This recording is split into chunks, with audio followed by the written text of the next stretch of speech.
Tehran, Reuters. The European Union's energy chief sought to reassure Iran on Saturday that the bloc remained committed to salvaging a nuclear deal with Tehran despite U.S.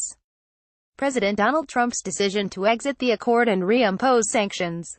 File photo. Head of the Iranian Atomic Energy Organization Ali Akbar Salehi attends the lecture, Iran after the agreement, hopes. Reuters, Leonard Foger. File photo. Miguel Arias Canet delivered the message on a visit to Tehran and also said the 28-nation EU, once the biggest importer of Iranian oil, hoped to strengthen trade with Iran.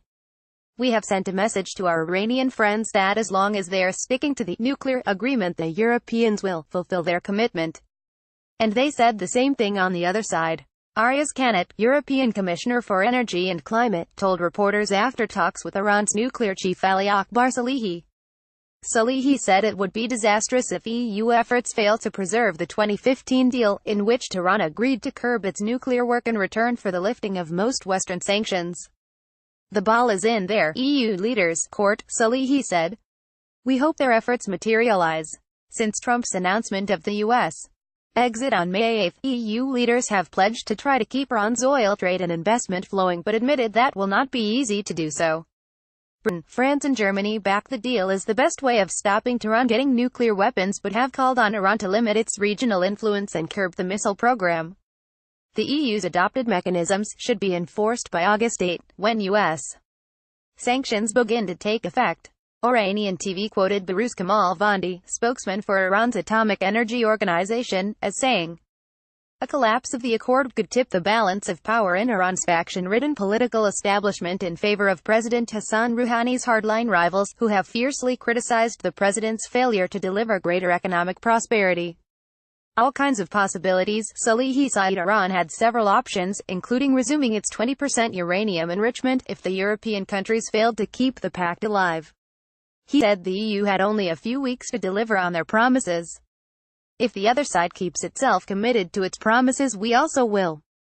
We hope the situation will not arise to the point that we will have to go back to the worst option, Salehi told reporters in English. There are all kind of possibilities. We can start the 20% enrichment. Under the 2015 deal, Iran's level of enrichment must remain at around 3.6%. Iran stopped producing 20% enriched uranium and gave up the majority of its stockpile as part of the agreement. Uranium refined to 20% fissile purity is well beyond the 5% normally required to fuel civilian nuclear power plants, although still well short of the highly enriched, or 80 to 90% purity needed for a nuclear bomb. In their diplomacy with Tehran, EU sources say Iranian government officials have warned they are under pressure from those who say Iran has traded away its nuclear sovereignty without reaping any economic benefits. Iran has struggled to cash in on the accord, partly because of remaining unilateral U.S. sanctions that have deterred major Western investors from doing business with Tehran.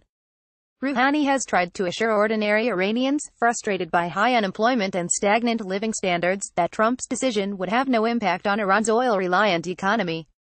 Unfortunately, because of the negative interferences of the U.S., we were not able to reap the fruits of the JCPOA, Joint Comprehensive Plan of Actions, we expected, Salehi said.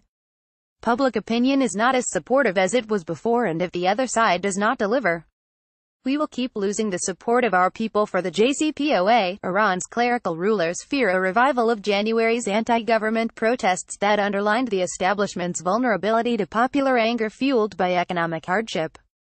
Writing by Parisa Hafizi in Ankara, editing by Gareth Jones and Rose Russler. Standards. The Thomson Reuters Trust Principles.